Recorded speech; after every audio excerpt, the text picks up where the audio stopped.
very good afternoon to all of you. And first of all, I'm very much humbled to share that very good news that today we are going to discuss our Nature Podcast Season 6 with the tech giant, you can say the GIS giant organization, the managing director of Esri, India, that is Mr. Agendra Kumar. Agendra ji, very good afternoon and thank you so much for joining your SAIARD Good podcast, afternoon. Nature Podcast. So it's Good a afternoon. season and already we have several senior officials from government industry have already associated. And today Yes. we are very much happy that you give your special time for host you.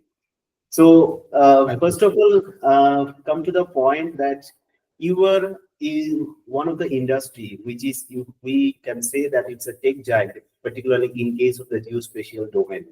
And after coming if we go back to the history and from the right now, there is a lots of changes has happened in the geospatial market, and particularly the major changes has been happened through the hands of history, we can say.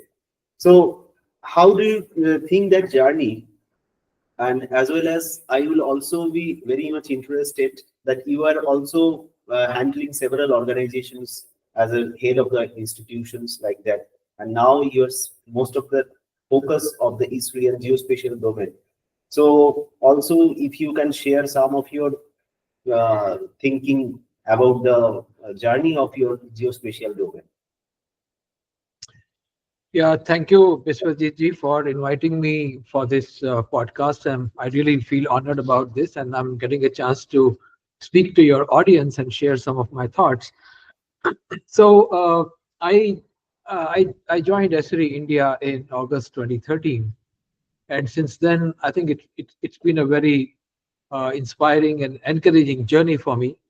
I got to interact with many leaders uh, in the space and geospatial sector, and I learned a lot from them. I learned from my own people, and I think over these 11 years or so, the Indian market has grown quite tremendously.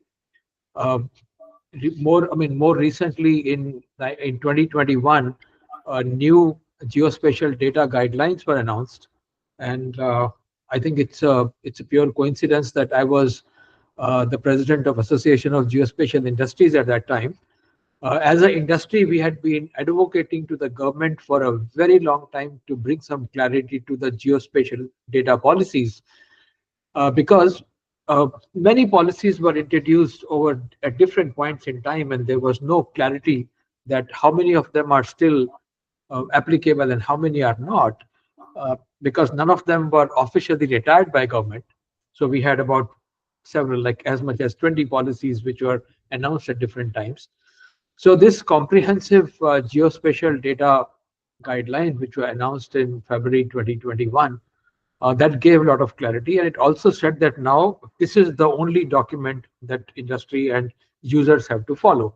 So I would say that that was a very important moment, not only for the industry but also for the users, both in government and private sector, academia, research organizations, NPOs, for everyone. This clarity helped a lot, and after that we have seen a rise in adoption of geospatial technologies in the country. At the same time, uh, uh, new thinking on uh, remote sensing data policies started. And I think eventually we got a remote sensing data policy and remote sensing policy and a drone policy. So all these policies combined have made the the environment more positive. Uh, Now there are startups in space sector which are trying to build Indian satellites, and in a year or two we'll have multitudes of Indian satellites uh, in the space, and we will start getting data which will be from our own Indian satellites. So that's a big change which is happening. In drone, we have seen so many new companies have come to manufacture drones in India. Drone surveys, utilization for drone for multiple purposes is picking up like anything. So all these things put together, along with the changes and progress which is happening in the IT sector, have actually brought India as a country in forefront of technological advancements. So in almost all sectors, I mean, look at 5G, look at computation, look at METI's plan to have a large GPU-based computer system. You know, they're all new things which are happening in the country. So this is really encouraging for all of us. I'm particularly, I mean, I've been around for a very long time. So I see that from where we started and where we have reached is a phenomenal journey that the country has gone through. When I started, you wouldn't believe the initial programming was done on punch cards. Okay, then floppies came. Then slowly the initially computers were not connected with each other, and transferring a like 100K file used to be a big task. And now Yes. we move gigabytes of data and terabytes of data, and we're doing video conferencing. So I mean, I've seen a lot of changes happening in the technology front, and it's really amazing.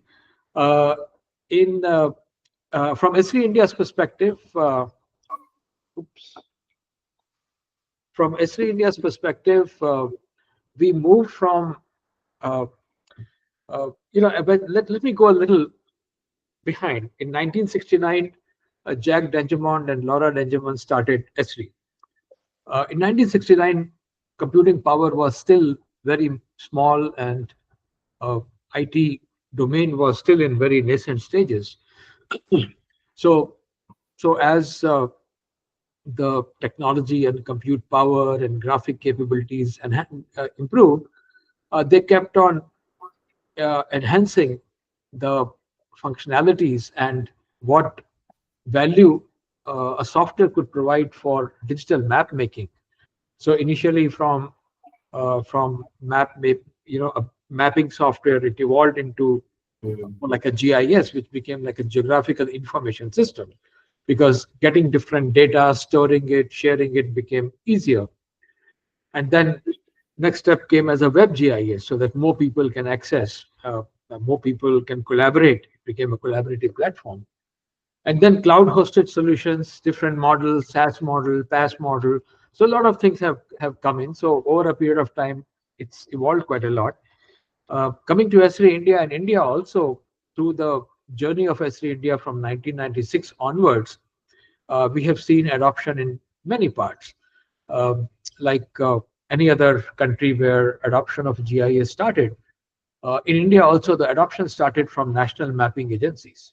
So early adopters were organizations like Survey of India, forest departments, NIC, Geological Survey of India. So these were the organizations who were early adopters, and because they found good benefit of using GIS, they shared their experience with other people. They said that, look, it's something which works, it's something which is transformative, it's something which makes the map making easier, faster, more accurate. It helps in getting all the data together. So a lot of features and functionality and advantages and values that were seen in this technology became eventually the driving force, along with the, I would say, kind of testimonials which were coming from various organizations to support of digital map making and GIS. So from then on, I think Esri India has been growing. Our number of customers has been growing, and today we have more than 6,000 organizational customers who are using our technology in the country. And I'm also happy to share that earlier this year we crossed the number of users of more than 1 million, like more than 10 lakh people use an application, use something which is running on ArcGIS technology. That's really wonderful journey, sir.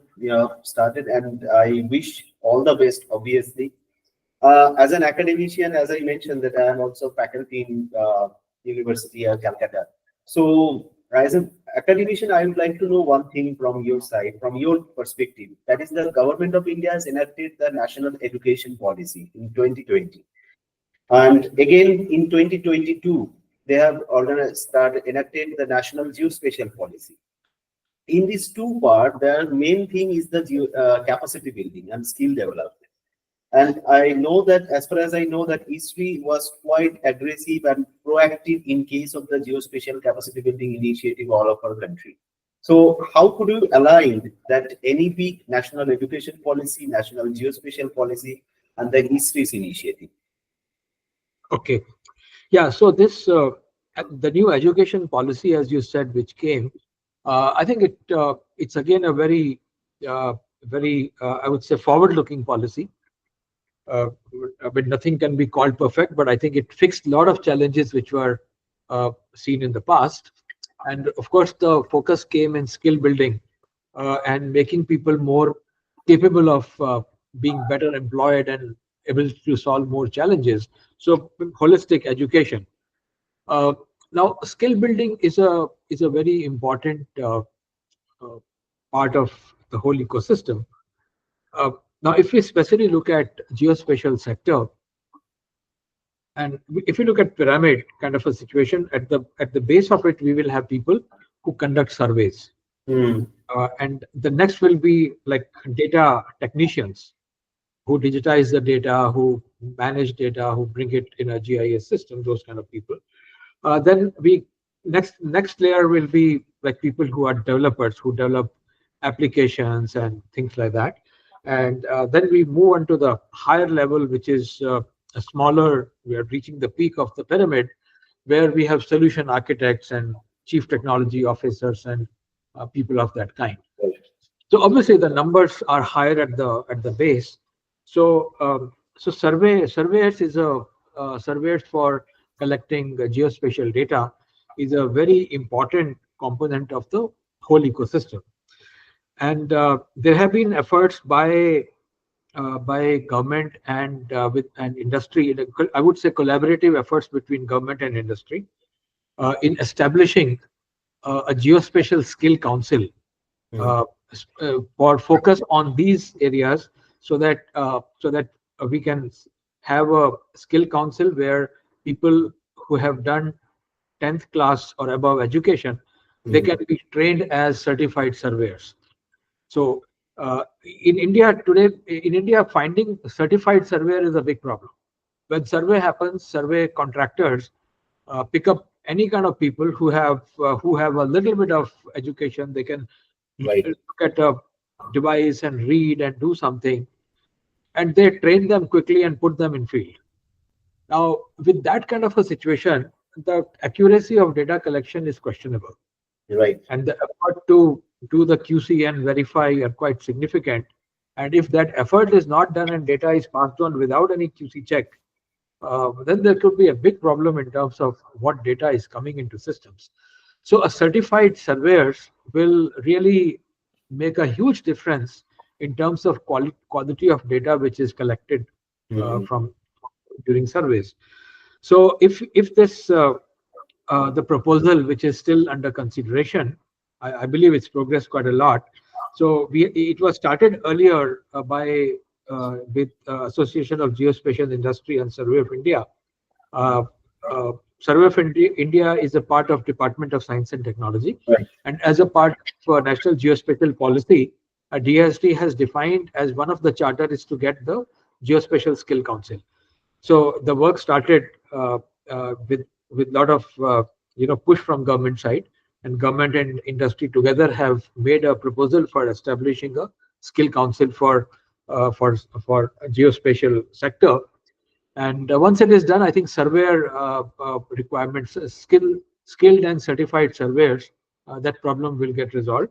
Now, this is the base of the pyramid where as many as 20, 40, 50,000 surveyors are required every year.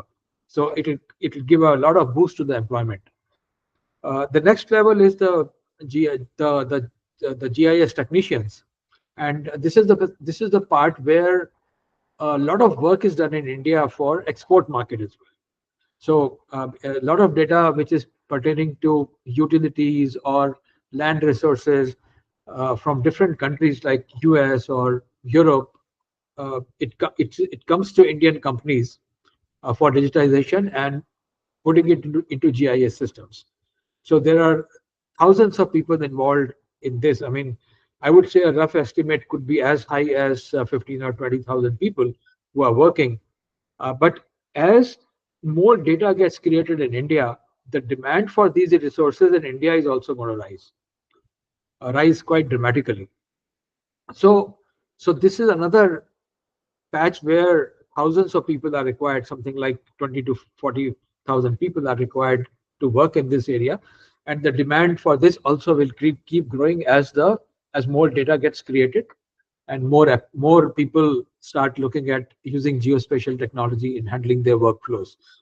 So, so this is the second big layer. Then coming to the developer community and people who are otherwise working as consultants, there are a good number of institutes in the country, but not enough that impart master's level degrees in geoinformatics or something similar. So MTech Geoinformatics, MSc Geoinformatics, those are the popular programs which are run by some of the institutes and universities in the country. I mean, I would just pick up some names, no bias against anyone or in favor of anyone. Symbiosis, CEPT, Anna University, UPES, Amrita University, MET University, some of the names that come to the top of my mind, but there are many other institutes at, I would say roughly 30 to 40 colleges are in the country today who run postgraduate level programs in geoinformatics. And if each of them produce about, on an average, 30 students, uh, then if you are getting about 1,000 students to work in the Indian geospatial economy, it probably is not good enough. We need more. We definitely need more, so that there are better people available. Now, because of the change in policy, we will see higher adoption in the private sector. We haven't counted for that so far. I mean, we get like 1,000 students who pass out. They get absorbed in companies like ourselves and other companies. Right. But there'll be more demand coming from government and even more coming from private sector. So I think that gap has to be filled. And sir, from your point already, you have just indirectly you have already mentioned that several initiative has been done, but still now I think we feel that there is some gap between the academic skill and the industrial skill among the students. And students, those who coming from the academic organization, definitely they will got certificate by or any organization, but still there is some gap. In case of minimizing this gap, what is the future thinking of Esri to minimize the gap of the future students who are interested? Because whenever I have been, even you have been started your academic career, there is very hardly we can find anybody who think about the GIS interest on it. But now students have got interested. So even from my student, if I consider my student, they are from the geography background, but after completion of their graduation, they are looking forward to do their MSc or MTech in geoinformatics, not in geography. So that trend has already been set up. And in this sector, Esri's role is very, very, very much precious, I always presume. But still now the gap has remained. So is there any thinking of Esri to cope up that gap so that student or academic institutions and Esri's collaboration, through Esri's collaboration, this skill could be minimized or any kind of certification will be generated so that student will be highly qualified, particularly for the industry, because industry requires skill. Correct. So there are a couple of things. I would say there are two things important here. One is that the input that comes for geoinformatics courses should be continuously improved.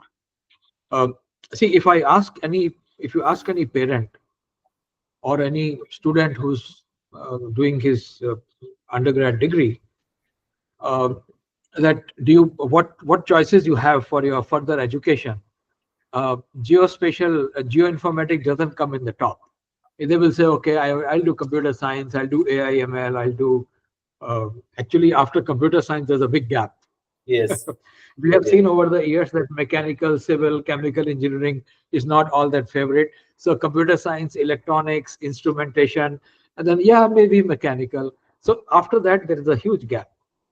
So what happens is that one, this segment is not very popular. So we have to keep socializing this with people so that parents understand, oh, there is a geoinformatics center, geoinformatics stream, which can lead to a fruitful career. Hmm. Now, for Hmm. that to happen, another important thing is that the starting salaries in the industry have to be on par or, I mean, better than the other popular sectors. Like if a student gets more money if he does computer science or electronics, and there's a significantly lesser money in doing geoinformatics, it will not become their first preference. So it has to come on par. I think industry has moved quite a bit. Now, freshers, postgraduate freshers, when they join, they get about 5.5 lakhs as the starting salary, and then in 3 years the increase is quite significant because as they learn, they earn as much as 10 lakhs or more when they reach 3 years of experience. So it becomes quite lucrative. So if it's lucrative, then more brighter students will come here. It will become their preferred choice, and then they will give more, I would say, more devoted learning. Uh, the other thing is that, as you rightly said, that they have to be market ready when they come out of the college. They should be more employable. They should be ready for use by the industry. So that's a very important thing, and I'm glad we are doing something about it. Esri India has sort of we are supporting a what we call GIS Academia Council of India. So uh, we are supporting from outside, but this council consists of about I think close to 30 academicians from different colleges and universities, and this is chaired by Dr. Shailesh Nayak, who's the director of NIAS Padma in Shri Shailesh. Bangalore. Yeah, Padma Shri, Dr. Shailesh Nayak, and he's quite he's an authority on GIS. He was in Ministry of Earth Sciences, Yeah. and he has deep knowledge as a scientist, and he's leading this initiative, which is GIS Academia Council of India. So it's a group of professors who come together, and they are now looking at a new framework for GIS learning, which will be available for adoption by different colleges and universities Hmm. in some time, maybe 12 months, maybe a little longer, because people who are a part of this, they are working somewhere. So, so, so the working people have experience that, okay, what are they teaching and what is the future? And this framework will help in changing, evolving the curriculum for years to come. It's not one-stop curriculum; it's a framework. So that's the whole idea. Hopefully, this will make a change. So that's really great because hopefully slowly but steadily it will come in front of the academics here because now the students trend is also focused on from general academics to the technical sector, Yeah. and that's why GIS become so much popular. And through our initiative and different organizations are also there. I think we are looking forward to GIS popularization, Yeah. geospatial science in the popularization among the students, and it's very much important, and that's all. It's very good important.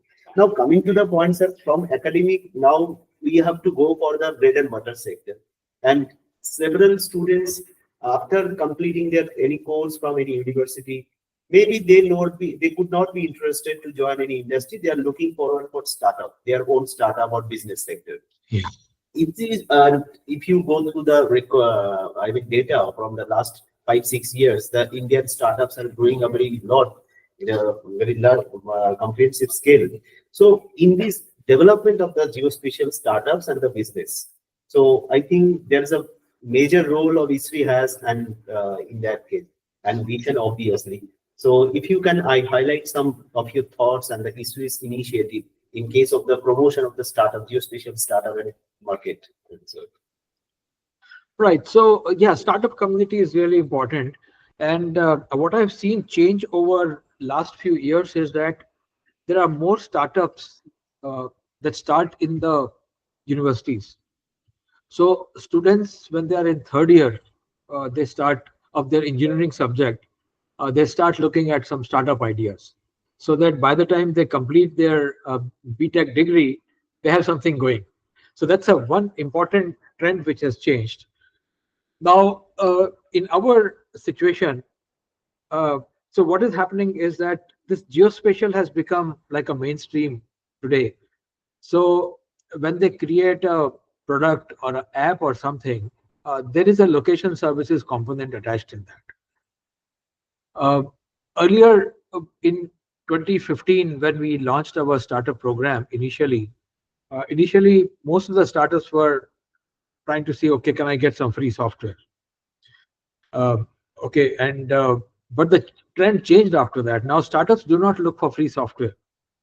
Now startups look for a platform, uh, okay, on which they can because everything is moving to clouds.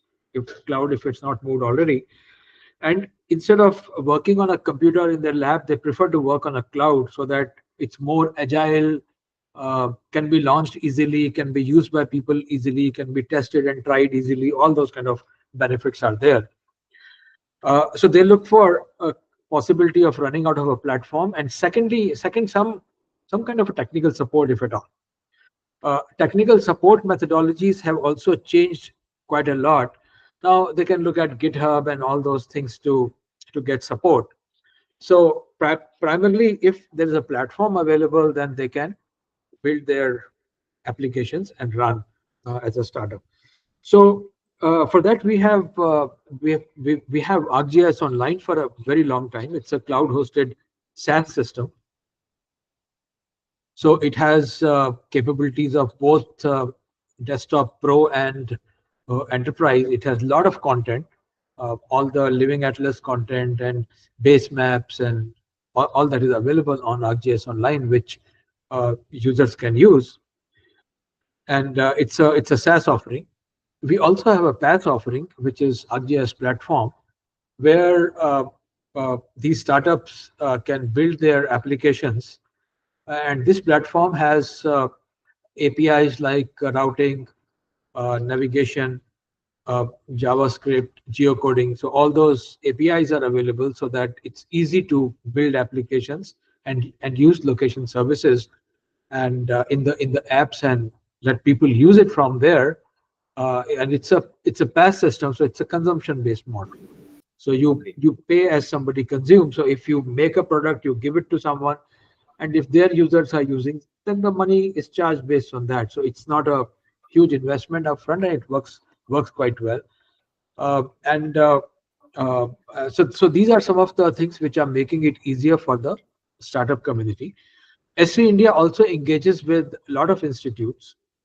I would say active engagement with close to 50 institutes in the country, and where people uh, conduct webinars either in virtual mode and sometimes in-person mode. Virtual mode has become, as everyone knows, that after the pandemic, virtual mode has become very accepted and popular. So we conduct webinars so that students can attend and learn. And these in these colleges and universities, if when we have a startup interest, then students can straight away work from there. We also, to make geospatial more popular, uh, we are doing a lot of other things. One is about this MMGEIS program, Master Mentors Geo Enabling Indian Scholars. This is a program which Esri India is running in collaboration with Center for Knowledge Sovereignty. It's a not-for-profit organization based in Delhi. And this program, as the name says, Master Mentors. So we have three Master Mentors. Shri Kiran Kumar ji, who's the former chairman of ISRO, Yes. he's one of the master mentors. And then we have Lieutenant General Girish Kumar, former Surveyor General, and Server. Dr. KJ Ramesh, former DG of India Meteorological Department. So there are three master mentors, and we have about 25 other mentors from government and private sector who are passionate about geospatial Yes, technology yes, and yes, helping students learn. So they are going to mentor students, and our aim is to bring 1 lakh students per year in this program, and it's absolutely free, delivered virtually, so that yes. it has less pressure, and it's offered to students from 8th grade to the undergrad level. Great, great. So that's really honorable initiative you are taking. And the last point you have mentioned, that MMT project, I think I wish it's always all success, definitely. And definitely it will help to generate whatever I have mentioned just right now. That is the geospatial knowledge popularization, Yes, awareness exactly. generation. It's very much important. Otherwise, people are mostly thinking in computer science, electronics, management, etc. But Yep. GIS could be their major bread and butter stakeholders in coming days. That should be understood from the very beginning level. Yeah.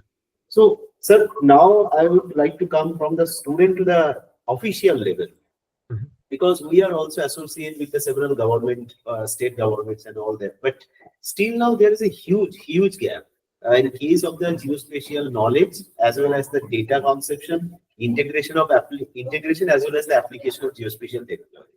Several departments are doing by their individual level. Some departments even they don't know what is GIS as well. So to minimize that gap, is there any policy ISRI has think to implement, or any kind of association, any kind of in project development are looking forward to identify the to find out the gap areas as well as to for execution of the geospatial, because we are thinking about the geospatial nation in coming days. So it's not possible by one and two. It should be a holistic model. Yeah, from our side, we have a couple of things. One is on the data side. On the data side, in last about 3 years, Esri India has increased the focus on making more geospatial data available along with our technology. Uh, so we georeference data which is available from uh, government sources, authoritative sources, and we publish it as a part of Living Atlas. So we have about 1,000 layers which are published for on the Living Atlas from for the Indian content. So just to elaborate a little more on Living Atlas, this is a global program which is run by Esri, and content is curated from the authoritative government sources on this framework. For example, in India, we have all the postal code boundaries, we have railway network, we have village, district, state, and international boundary. Uh, we have other data sets like whatever comes from census. We have population projections up to 2036 based on the projection methods which are prescribed by RGI. Uh, we have other data sets like soil, crime, education, uh, traffic, I mean, road network, rural road network. So a lot of such data sets are available. Uh, so that's one side. Then we've also, I mean, NRSC agreed to share some of their data through this Living Atlas. So that data is also available to our users, and this is all free. There's no charge for that, so people can just use it. So that's one way. We are making the data available. So our base maps, incidentally, are quite popular. We are getting 7 to 8 lakhs requests from different IPs every month.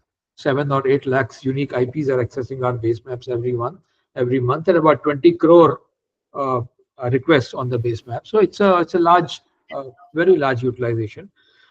So this, when things are available in an easy manner in one place, then people are more encouraged to make applications based on GIS. Second part is architecting a framework for architecture. So if you look at National Geospatial Policy, it talks about geospatial knowledge infrastructure. So geospatial knowledge infrastructure uh, is something which is, when we talk about this GKI, it's a combination of technology layer, data layer, application layer, IT layer, the whole thing put together.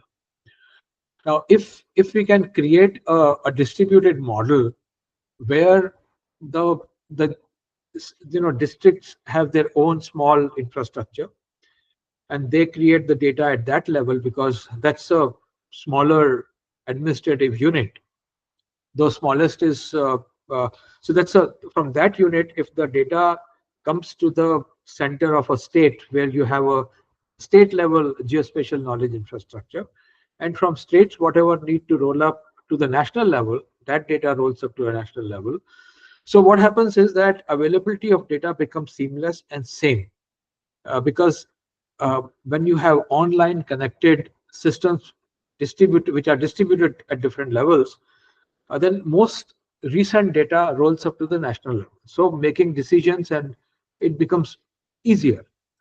And so this kind of architecture can really make a huge difference in terms of having GIS assist in different decision making for socio-economic purposes. That's really wonderful thinking you have shared. And with the progression of time, even from the very beginning, whenever the Kolkata Esri user conference has been organized, I was with a part. I'm lucky to be the part of that event, and I go through several challenges has come, and Esri has overcome that challenges through its technological innovations.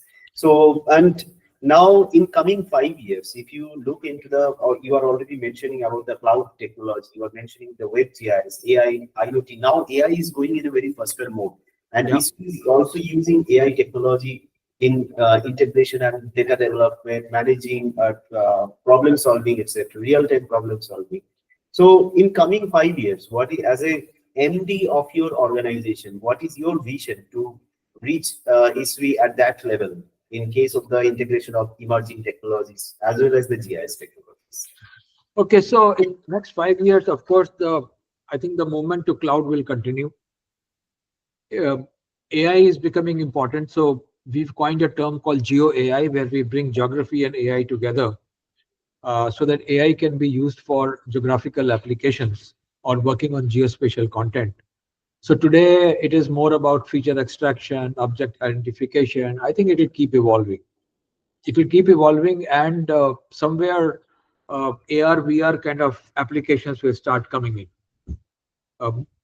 Augmented reality, virtual reality, gaming engines. So those kind of things will start coming in, becoming more popular for the GIS applications. More movement towards mobile will happen because the networks are better, devices are more powerful. So a lot of consumption of geospatial content and application will happen through mobile devices. Now, two important things which are likely to happen and which must happen for geospatial, for higher adoption of geospatial technologies, is one is that GIS should get into the workflows of more organizations. So today there are some organizations, but not a whole lot, which are getting GIS in their workflows. When I say workflow, it means that it's like SAP. So you know, when the organizations run on a ERP system, so similarly organizations should run on a GIS system. For example, a telecommunication company is a very good example of this. When they set up the network, they use a workflow for like a logistics and implementation workflow, where identification of site for a tower and then what should go there, and you know, the whole workflow in terms of shipping of the bill of material, giving intimation to the installation team, giving intimation to the commissioning team, giving intimation to the testing team. So all those things happen through a workflow. Then customer acquisition also happens on a device where the customer's location is immediately geocoded, so you know where the customer is, and if it's a fiber connection, then you know what is the nearest connection point and how should the fiber be maintained, what will be the speed available. So all that workflow has come in. Workflow has come in a lot of manufacturing organizations. Workflow has come in some applications in the energy sector, utility sector. But I think there's a whole lot of more areas where geospatial should get into the workflow, business workflows of government and private sector.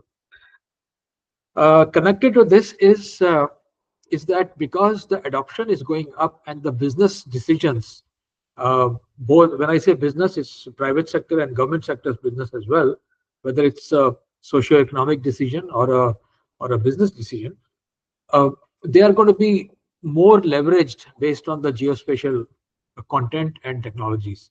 So this was in 5 years, I think it will become like a more of a core industry so that it becomes like an important component of IT infrastructure of government and private organizations. So when a CIO or a CTO does a planning, then they will not ignore geospatial. They will include geospatial. Okay, if I'm going to do this, where's my geospatial data going to come? How am I going to do logistics planning based on this? How am I going to do my? I mean, see, in government it's no brainer, but in private sector, each department has data which has a location component. Like manufacturing will have their vendors data, suppliers data, uh, then marketing or sales will know where their distribution points are, where their customers are, what are the customer preferences, how many times in a year they buy. So a lot of data which exists in an organization has a location component. So today many organizations do not uh, extract value that exists in that data. I think that will change. That will change and it's become a part of core IT of every organization to have a connector of GIS with their business applications. So that data comes from business applications into GIS systems and help in analytics and decision making. So that I think those are the changes which I anticipate in 5 years. That's why I'm asking. There is a lots of data in different domain, either from the supply chain, from the energy, from service to the business, health, education, every sector. And people are obviously thinking, what could I do? So much data is coming, and how we could manage that. Data management is one of the major problematic issues, and I think GIS will be one of the solving solution in future. And that could be an integrated model. I am looking forward to hear from you that this could be. And obviously, as IMA-ARC has mentioned one in his article that in coming 2025, the GIS industry will be almost 600 million US dollar. And in that case, the data integration of GIS technologies will be one of the major stakeholders. Yeah. So, sir, already we are coming to the verge of our interaction. So, now my last two questions to you. First of all, what are the major challenges still now you are faced in Indian economy, Indian sector in case of the geospatial domain in all way?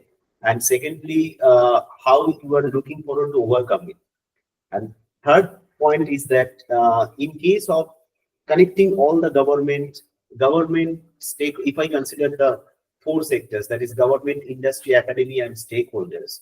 So if you consider Esri is one of the nodal in between, so how you would think that to connect all the dots in obviously it's a vision type question, but still one challenges and to connect the dots. Okay, so in terms of challenges, I think the biggest challenge I face today is, or rather most of my colleagues in the industry face, is the availability of technical manpower. That's the single biggest challenge we have. When we try to recruit people from colleges, number of people is not enough, and the people are not so much ready for employment. Okay, so if we can, I mean, we are trying to work on this, and I think more work is needed in this area. So we need to address this, and we are trying to do whatever we can. We take, I mean, we are still a very small company. We take about 30 people from different campuses every year, and some of those colleges run their geoinformatics program on ArcGIS, so students have some exposure. But then when we get them for 6 months internship, I think in that period they learn quite a lot, and many of them we employ many of them. I mean, so subject to their willingness and suitability, then they join our company. Similarly, I'm sure there are other companies also who go to these campuses and acquire and recruit people. So that's one. So technically, we need to improve the quality of learning and also the quantity of number of students that come out from colleges. In terms of connecting the dots, I think there are a number of things. One is like the content which is available today. Content, I'm saying geospatial data or remote sensing data. I think gradually it will keep improving. This is the manpower. Manpower we are talking about. Then there's a whole lot of community community of GIS people.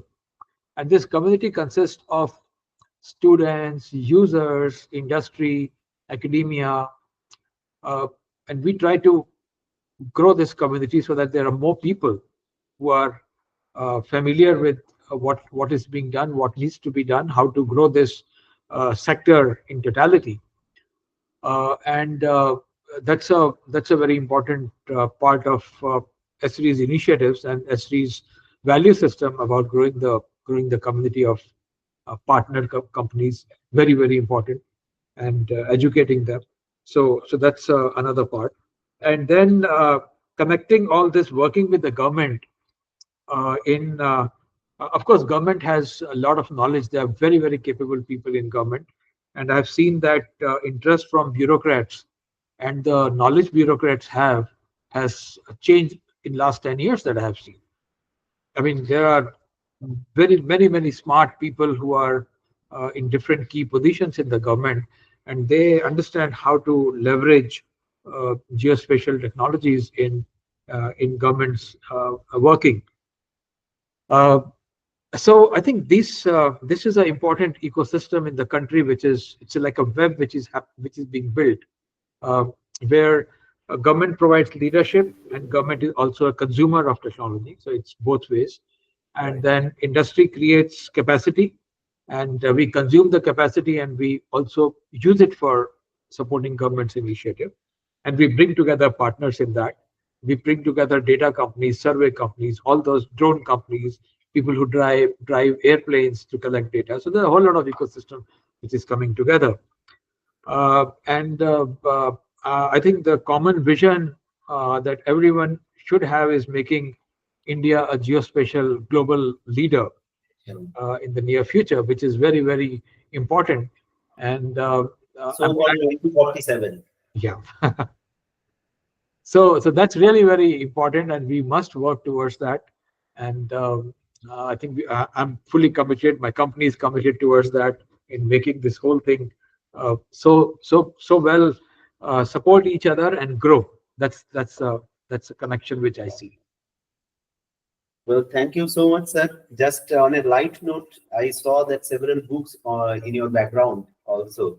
So अगेंद्र जी को business के अलावा किताब पढ़ने का भी time मिलता है? Oh yes, I read a lot of. These are all my books. I mean, there are 3 times more at home.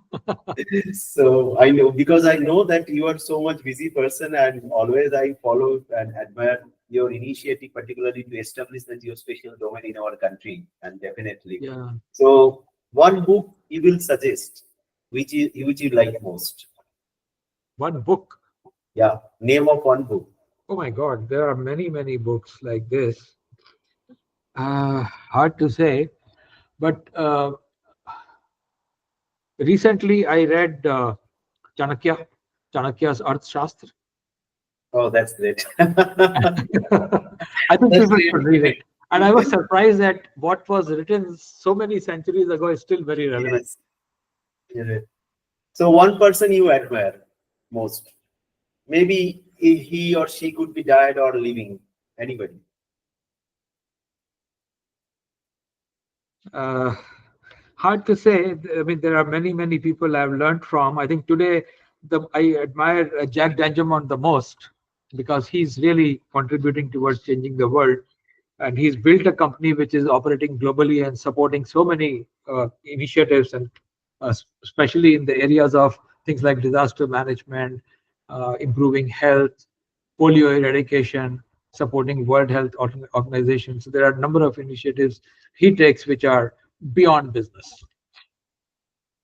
One last suggestion or message you can say for the youth who in future will be in your chair maybe. So my one message for youth has always been that don't look for shortcuts in life. Okay, if you want to do, I mean, things need to be done in a proper order. You need to learn things. Don't be in a hurry to make quick buck. If you follow the right path, success and money will eventually come. तो आपके मुताबिक three idiots की तरह success के पीछे छोड़ो, excellence के पीछे छोड़ो, सक्सेस तो झक मार के आ जाएगा. Yeah. So thank you so much, sir. Thank you Thank so you much. for your wonderful time and for your wonderful vision, insightful visions. Obviously, I hope this, whenever it will be circulated in through our social media, people will get to know about you as well as your initiative. And the vision of Esri is not just a platform just to share the software or anything. It's a real problem-solving initiative, and that's initiative definitely helped to resolve the several issues which we Yeah. believe. And I wish my best wishes not only to you, also to your whole team members, because it's not only for you. The credit goes to all the team members and the organizations also, who are entirely support our country, our nation, in case of the problem solving, in case of the education, in case of skill generation, as well as the awareness of the geospatial technology forward. Them. So hope with this initiative, our India definitely will reach and coming 2047 vision, that is the geospatial vision with Crosser. Thank you so much, sir. Thank Thank you, you. Mr. Neil, and Hope to see you thank you. soon.